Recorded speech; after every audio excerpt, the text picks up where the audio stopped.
الخدري نعم.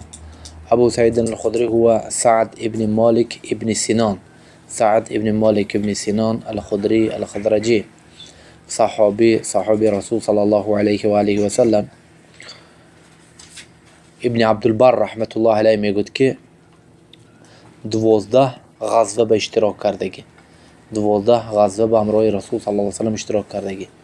یکم غزوهش این غزوه احزاب سال 5، یعنی خندق، احزاب بعد از احد، برای که وقت احدنده بدرنده احدنده خرد بود، خردسال بود، 15 ساله بود. رسول صلی الله علیه وسلم یعنی چه اجازه نداد.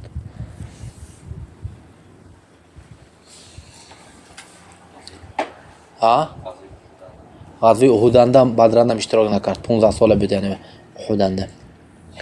و یکم غزوه اشتراک کرد احزاب بود. و از اصحاب شجره، شجره یعنی اصحاب شجره گفته چه میگه؟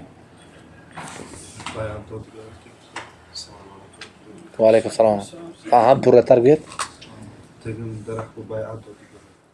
این کدوم وقت حاصل شدگی؟ وای درخت گجونده بود.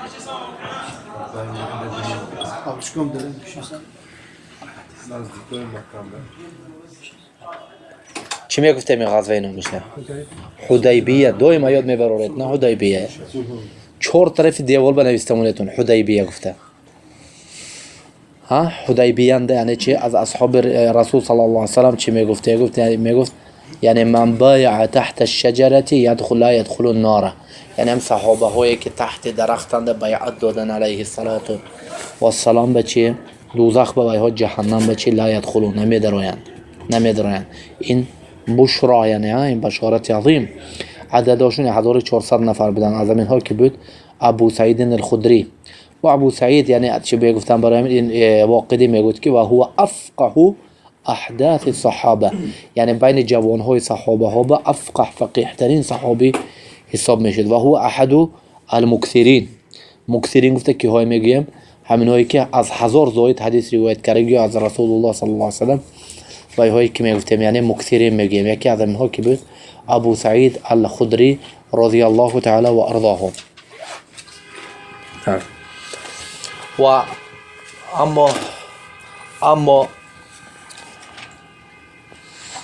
اما حدیث